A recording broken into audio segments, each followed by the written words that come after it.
Okay, so I also changed my topic a little bit, overcoming the European crisis and prospects for political union. I think the paper is a little bit long, but I will present only the key elements of this. Let me start with a brief reference to the analysis of the Pew Research Center from Washington. They were looking into 8 EU countries, and not surprisingly, what they found in a sentence is the EU is the sick man of Europe, in the sense that the political support for economic integration has quite reduced.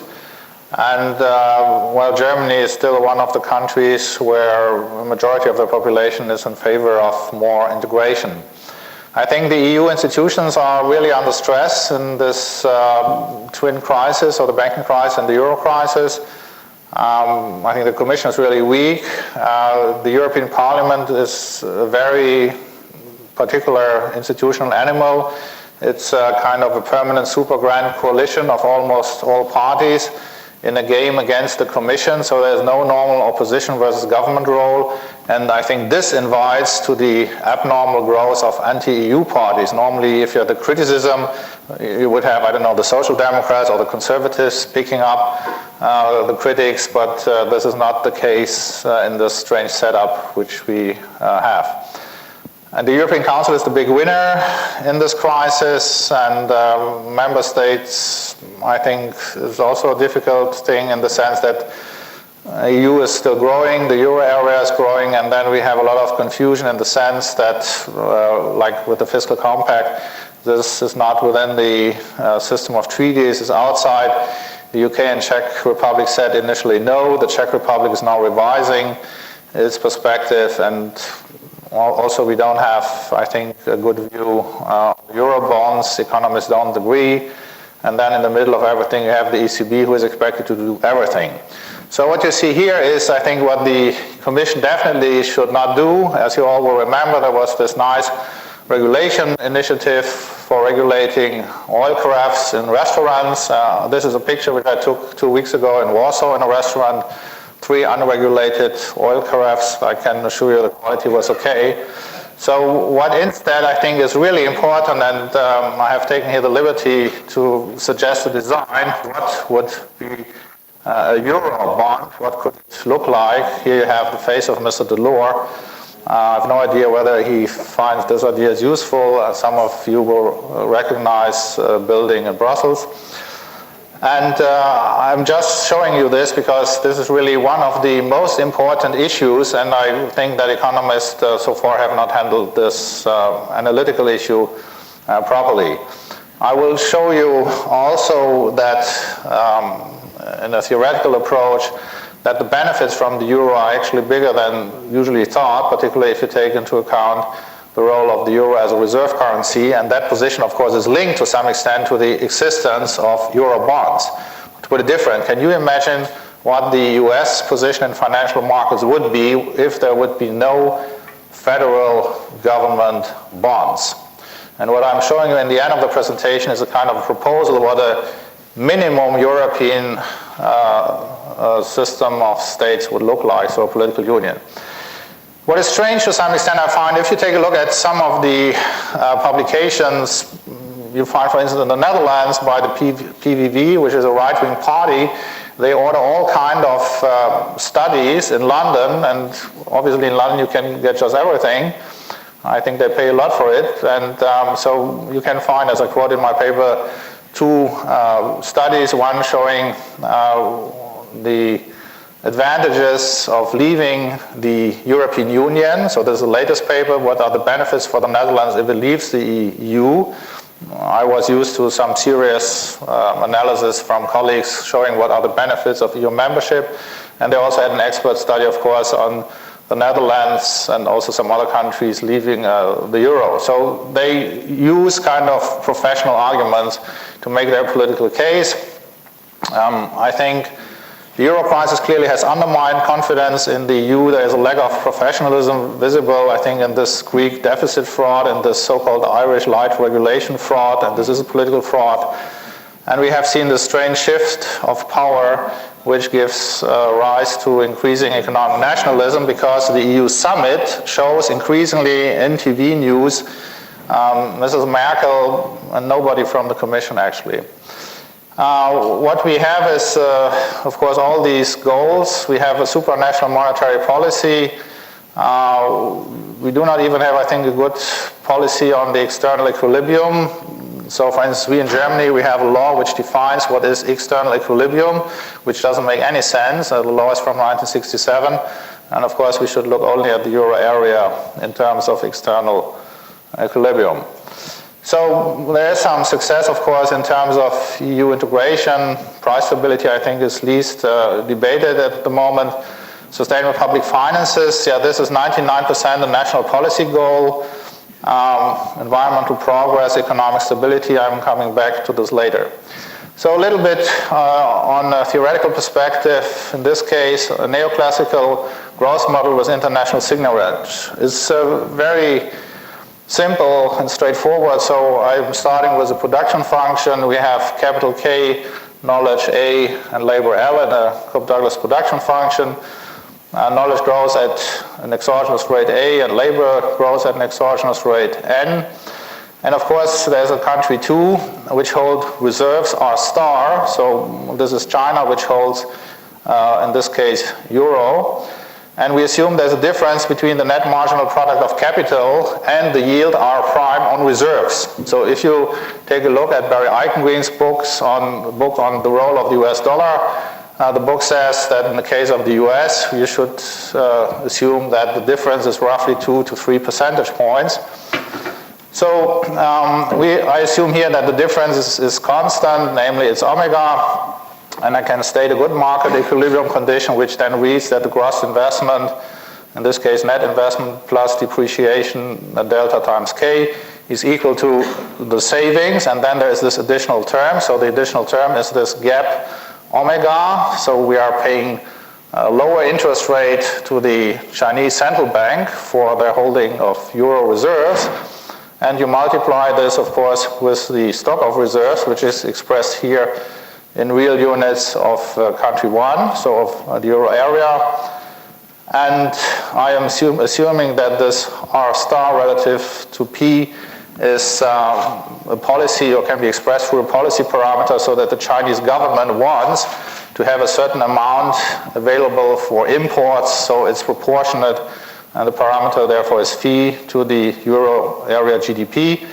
And to cut a long story short, what you then get is a result for the steady state solution. So for the capital intensity, so K relative to labor and efficiency units, and also most important then equation 8, because we are interested in per capita income small y. And then you have in the numerator the savings rate, and then this red expression, which is omega times this desired reserve ratio which the Chinese central bank has.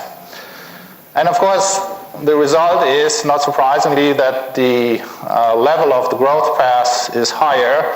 And you probably will all remember that the market share of the euro in 1999, when the monetary union started, was roughly 15%. It increased to a little bit more than 25% before the crisis. Is now down to probably 23%. And of course, I think it could increase furthermore if we would introduce euro bonds and solve our basic problems. Okay, in the paper I'm also calculating and actually arguing what is the lifetime benefit of the euro, and I'm basically arguing it's about 10,000 euro per capita, half of it being explained by this reserve asset position. We can then maybe debate whether it's 0.4 or 0.6 from the reserve position, depending, of course, on the market share of the euro. To express this very simply, we Europeans in the euro area, we can import, we can have a deficit, a current account deficit of 0.5% of GDP and not pay for it in real terms. We just give our new euros for that. So here we would have, of course, the same privilege as the United States, assuming that the euro is a stable currency. We have a world-class banking system, and we have low inflation rates, because otherwise we would not be a reserve currency.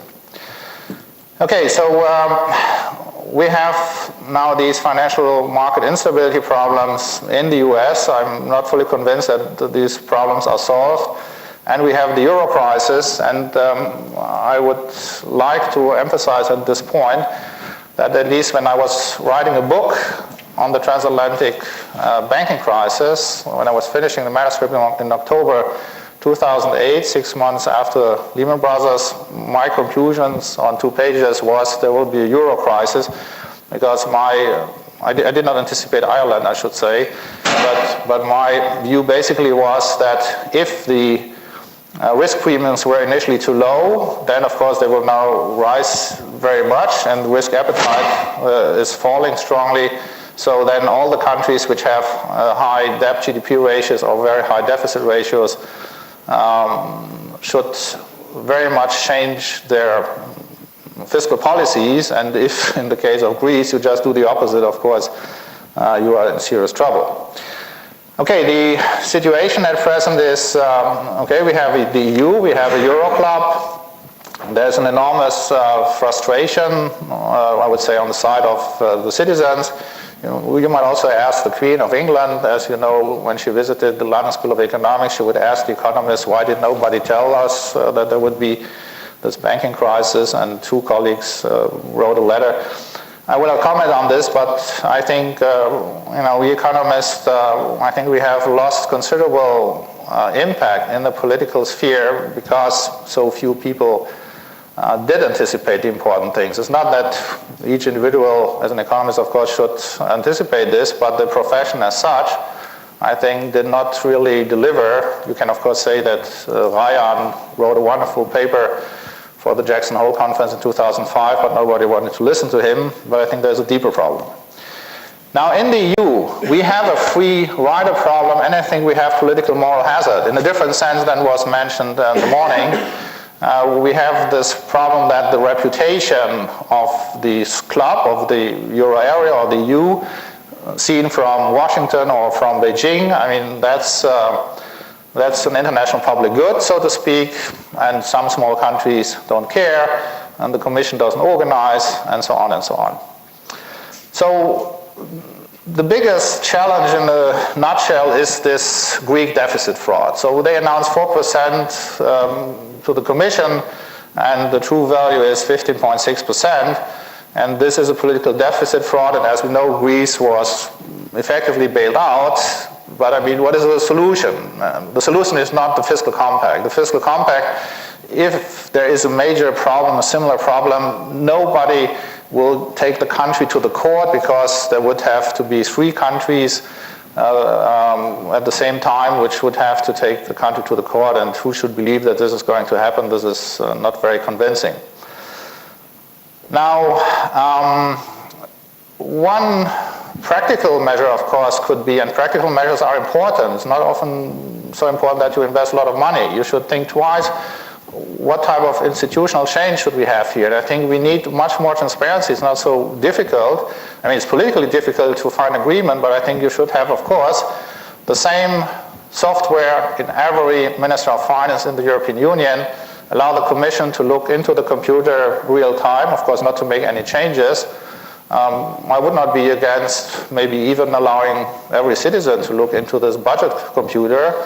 Of course, parliaments decide, but we want to look what is happening. It is a disaster if the Commission understands only 6 months or a year later what is happening in Athens.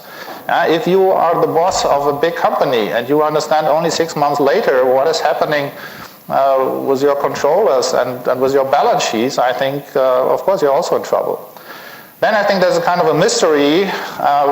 Probably some of you will know that there is an IMF report of 2010 which says that Greece has assets of more than 350 billion euro, so government assets. They have privatized so far 3 billion. I mean, this is ridiculous. Who would believe that a European Union, which is so proud to say, oh, we have this variety of experience, we have all the experience with difficult privatization in Eastern Europe, and we are unable to call on this experience. And when I was suggesting to the German government that they should involve the EBRD, which I had suggested 2 years ago, they said, well, we cannot do this because Greece is not part of Eastern Europe. I think this is not very practical. Americans would say, okay, let's start, let's get all the Greek people, all the Greek experts in London and many other experts and make them work. Okay, one other aspect which has nothing to do with this crisis, but I think which nevertheless should be taken serious. We are spending a lot of money, I'm just looking here at France and Germany, on things which have enormous implications in terms of the debt-GDP ratio. If I understand correctly, in France we have a minimum wage which basically goes along with public wage subsidies, which amount to 1% of GDP. Now, if this is a 1% deficit GDP ratio stemming from wage subsidies, you would get, based on an expected trend growth rate of 1.5% for France, you would just get 66.7% of an equilibrium debt GDP ratio just from this wage subsidy. We cannot afford this, so we have to find better ways. In Germany, with this wonderful Energiewende, with its energy turnaround, I mean, this is unbelievable that this happens in reality. It's unbelievable in the sense that we are roughly spending 1% of GDP, not directly as subsidies, so it's the users of electricity, many households who are paying it, and there's no innovation effect. The EFI Commission, an expert commission of the Chancellor, just has pointed out. And again, okay, in Germany we have a balanced budget, mainly due to this, to these safe haven effects. But if it would not be for that, we would then have a 1% deficit GDP ratio just because of a mismanaged Energiewende. So facing the challenges from the US, from China, and maybe some other countries, I think the Europeans should look at the national and supranational level twice and think what is really important. When it comes to incentives, I would like to repeat a proposal which I have made a couple of years ago, namely in the banking sector and stability there. I think one should impose a tax on the variance of the rate of return on equity, because what you want is not more regulation, because the banks always will be more clever and faster and rather head for the next disaster if it is profitable at least for a few years. Instead, you want to give an incentive that they think very hard what is a realistic long-term rate of return on equity. And financial markets, I can only repeat, I mean, this is a wildcat innovation scenery. This is so unbelievable. I mean, in the 1880s here in Düsseldorf and in the Ruhr area, you could see boilers explode, industrial boilers explode, people dying, workers being hurt, and so on. And then they introduce all these standardization bodies. In financial markets, I mean, it's not a big thing to introduce a standardization body. It can be created by the banks themselves, maybe. But we don't have this. I mean, most bonds, most papers given as collateral to the ECB don't have a market price. This is some wild innovation. Maybe this is very intelligent, and maybe experts could tell us, but we just don't know. And I think we should not accept this. And the problem is that in the long term, the ratio of financial wealth to income is increasing all the time. So we are an accumulating society, and looking at also recent book of Piketty, I think we can find additional evidence. So here we have a big problem. I don't want to go into this, but I would like to emphasize now this political economy, political union issue. So the question is, can we continue on the basis of old institutions? Can we just go back and have a reset, okay, a better stability and growth pact? Or do we need a new institutional setup? Which one? What are the cost benefits? And so on. Now the EU, is it an effective and efficient policy actor? We have as task in Brussels agriculture, structural funds, trade policy, competition policy, control of national subsidization. The size of the budget is 1% of GDP. What is the comparable number for the US? So that is federal government expenditures without Social Security. It's 11%. So, I mean, it's clear that 1% cannot work. I mean, this is nothing for fiscal policy. This is, of course, impossible to have a counter-cyclical policy in Brussels based on 1% of GDP. Maybe it was nice in the beginning, and we are just continuing this like as if the world would not have changed. You can look at the structure of revenue, of course, tariffs and its member countries' grants, and I would say the EU is rather inefficient for the moment. So we as economists, what would we look at which textbook, at which theoretical starting point, when we would ask how much money should be spent in Brussels, how much money should be spent in Paris or Berlin, and how much money in Düsseldorf and so on. You look at the theory of fiscal federalism, and I will be very brief for this analytical point of reference. Basically, from a US perspective, we would say, okay, central government will have defense expenditure, income redistribution, because you can do this only at a federal level.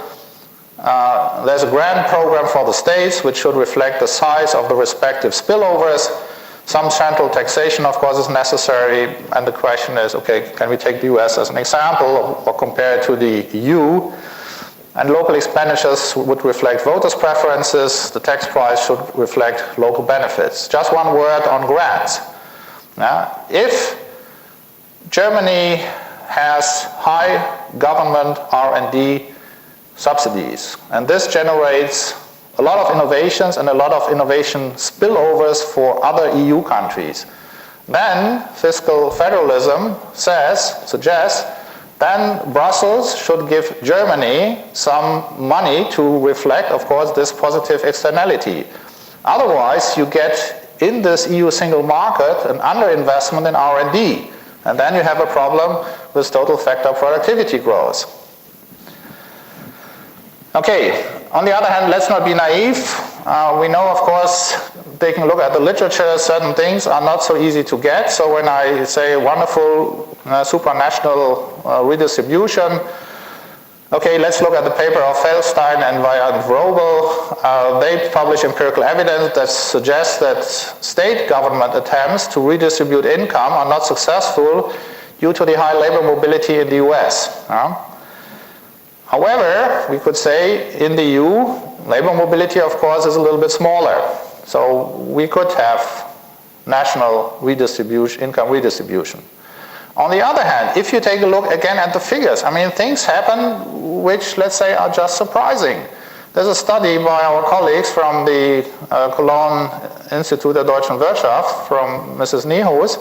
She shows that in France, Bulgaria, and Cyprus, the post-tax income position of the top quintile was better than before taxes in 2009.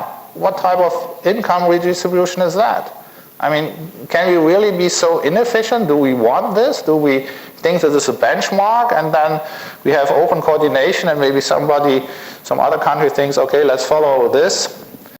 Next point. As you all know, of course, Canada and the US have federal anti-cyclical fiscal policy which dampens the business cycle. I would at least assume, and our colleagues from the IMF, IAD et al., they have just estimated that a 1% negative shock to the national GDP reduces in the US consumption by 0.2%, but in the euro area by 0.6%. So the euro area has, of course, a rather poor policy mix compared to the US, and anti-cyclical policy will be super complex for a group of 18 euro countries. So in this institutional setup, I think this is not very good. Of course, in the US, not everything is rosy. You can look at the economic report of the president a year ago, and you will find that, for instance, the US states' fiscal policy is found to be largely pro-cyclical. So maybe we have certain problems here, but the current structure doesn't make any sense. Okay, so the euro crisis has shifted the balance of power in the EU in favor of the European summit. Now, this is a tragedy because it revives nationalism. I mean, the idea that we have a European Commission which would tell maybe the Greek government, okay, you have a serious debt problems, you have to do this and this and this, and then the government or the people in Athens will not be mad vis-à-vis Mrs. Merkel, but vis-à-vis the Commission, and the same Commission would tell the Germans that your Energiewende, your energy U-turn, is not compatible, and it is not compatible with the EU single market. So I think we are heading just in the wrong direction. Now, restoring trust and political support requires, I think, to refocus policy activities and certainly to avoid the stupid type of activities which nobody needs, so this oil carafe regulation. On the other hand, I do not accept the argument saying, oh, we have this principle of subsidiarity, which says we don't want that things are done in Brussels, which could be also done equally well at the level of the member countries. I mean, this is a very static view of everything. The benchmark here is what is the voter turnout at the next European election. As you know, the voter turnout has kept falling year by year or election by election at the European level. This means weak competition, highly inefficient economic policy and other policies we should expect. If in Brussels there would be much more money on the table and real power, so not about oil carafes, then you would see much higher turnout at the voter ballot. You would see strong political competition, political efficiency gains, and in this type of Schumpeterian dynamic view, I think you get a different view of subsidiarity. Okay, so let's go back to this Greek deficit fraud. It happened in an election year 2009. The Greek government was trying to buy an election victory on credit, and it didn't work. Now, how can we avoid this? So questions basically are, how can we improve vertical fiscal policy and policy mix, and never have, again, to face any problem like this Greek deficit fraud. In Berlin, they think the fiscal compact will do it. Fiscal compact will not work. And find a sequence, I would say, how to move to a political union. Okay, so I'm dealing with these two or three things in parallel in a certain way. So you want to avoid this free rider attitude and avoid political moral hazard behavior, and make sure that we get a better policy mix in the future.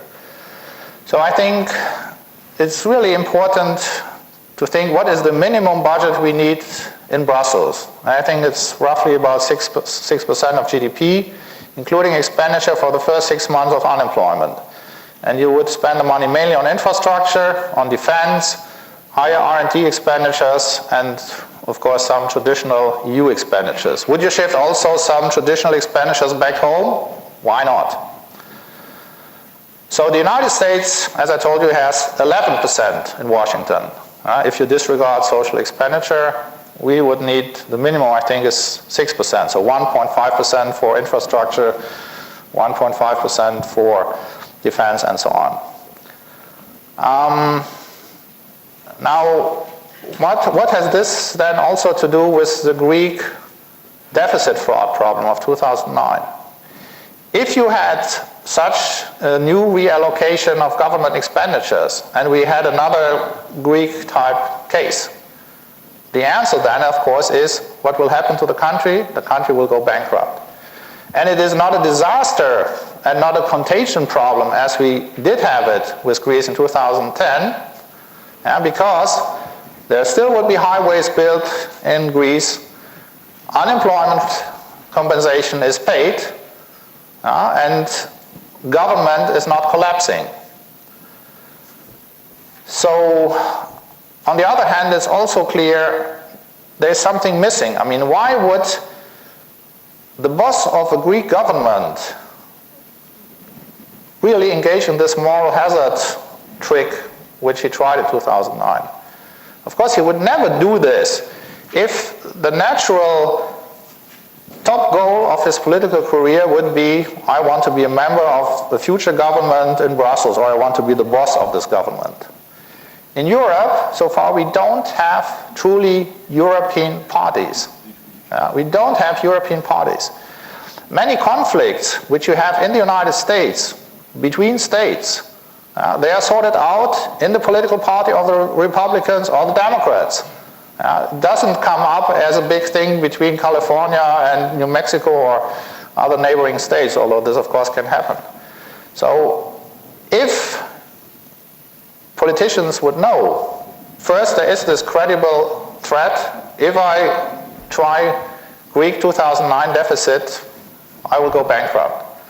And if they also have this positive incentive, okay, I want to pursue my career up to the level of Brussels, then of course you get a different behavior.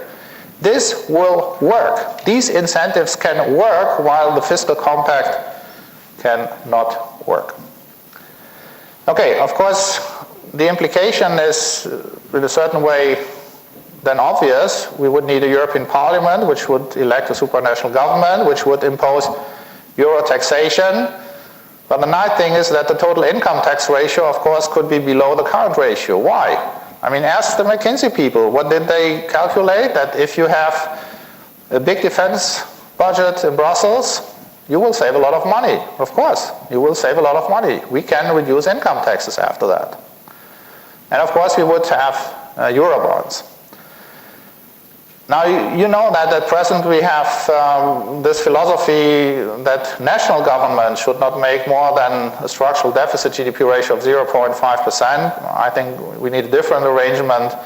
Look at the DOMA formula, and then I think the good idea would be to have a structural deficit maximum of 0.5% in Brussels and 0.25% at the national level. This would imply as a long-term debt GDP ratio 50%. So this is something which could work. I think in addition to this, of course, you have to focus on economic growth. And in this respect, I would like to emphasize that information communication technology is very much underestimated. If you look at the ICT investment GDP ratio in nominal terms, you would find what many politicians tell you, oh, this sector is becoming increasingly less important because this ratio is falling since 2005 in the US and Germany and some other countries. If you look at this ratio in real terms, it is increasing all the time. If you look at the share of ICT investment in real terms, in total investment, in Australia, in the US, and you take as a base year 1990, the share is close to 80%.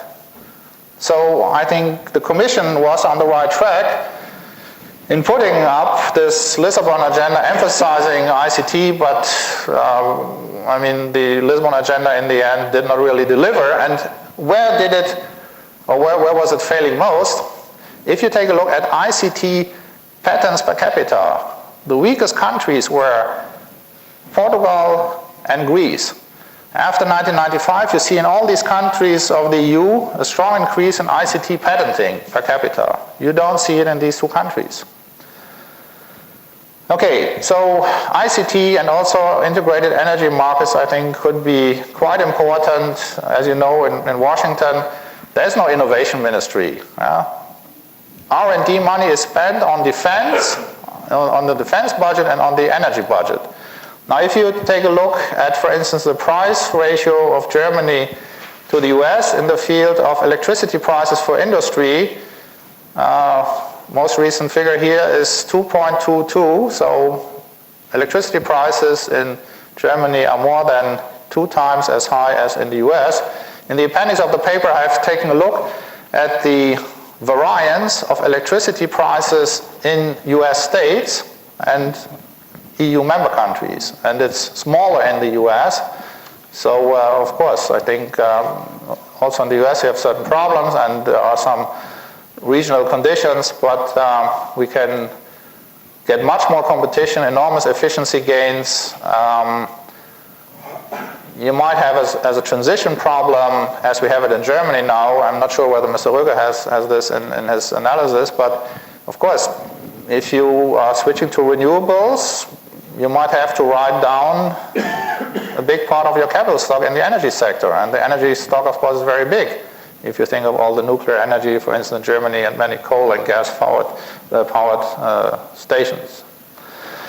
Okay, how different are EU countries?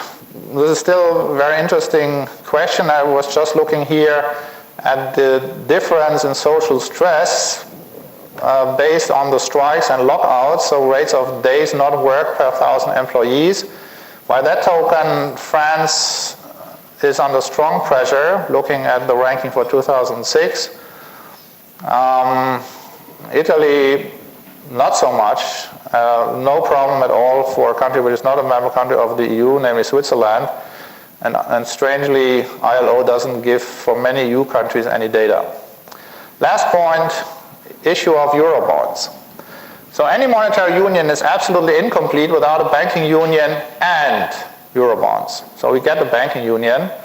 Now the launching of supranational Eurobonds, I think, should be and must be in an exclusive maturity range, not of 6 months, no, 10 years. You need long-term bonds. Who is going to believe that the Euro area economic and monetary union is to be a long-term venture if you start with 6 months? No, you need long-term bonds. And this is, of course, where you get the big institutional investors if you can convince them. I'm very much in favor that governments would be allowed to exchange up to 20% of GDP of national bonds into Euro bonds. On the other hand, they can also exchange bonds if they bring government assets to a separate EU institution, or maybe to the European, to the ESM or some other institution. So introducing Eurobonds can mean very different things. And of course it would mean something, I'm not sure whether this is convincing from a legal perspective, but if Italy and Germany would say, okay, we want to issue based on a common treaty, we want to issue joint bonds, which have government assets, so highways, electricity grids as collateral. This is something totally different than saying, okay, we just want to have Eurobonds. What is most important also is here that, of course, if banks could exchange in their balance sheet national Eurobonds to some extent by these supranational bonds, they immediately have, of course, perfect risk diversification, almost perfect risk diversification, which means they will pay a lower price for raising capital. They will give more loans, you will get more investment, you get growth, jobs, tax revenues, and just things which we need. And final point, of course, it might be necessary to consider the option of true quantitative easing. How will you want to do this if you don't have Eurobonds? You can start a thing, say, okay, I buy bonds of all countries. What a nonsense is that? This is nothing what the financial markets in the end, and also later when you get out of QE, could really want and use. A few points at the end. Who can issue Eurobonds? Right? How long are you planning to talk? No, you will have to tell me, so I can make 2 more minutes. Considering that we do not have a discussion, as I know you have more time than others have. Okay. But 2 minutes is okay. Okay, so I just wrap up. So several institutions could actually place such Eurobonds, and we could have type 1 and type 2. Type 2 is where everybody's talking about. Basically, everybody on the basis of the current share, if you want, in the ECB. But we can have type 1. So you can have 60% German and French bonds and 0% Greek bonds, or maybe 0.005% Greek bonds. You must, of course, come to the financial market and offer a financial instrument which beats the benchmark, which is at least as good as a US bond of the same maturity. I think type 2 will not do it. Okay, so to sum up, I think it's not too difficult to solve this problem, but you have to solve it in a certain way radically. The alternative is, if you do not want to introduce these 4 elements, You wait until the next big crisis comes, and then you do everything under chaotic circumstances, and that, of course, will not really work. Okay, so I think it is economically rational to consider a Euro political union as solving the current problems in a long-term way. I think the alternatives, just continuing in a kind of new stability and growth pact, fiscal compact, is not convincing. In this respect, I'm also very much, of course, not on the same line as Mr. Zinn. I think it is the task of the economist to carefully look into the alternatives which policymakers have, try to quantify what the alternatives are, and then in the end, of course, the voters will decide. In the end, my message, of course, is this. Thank you.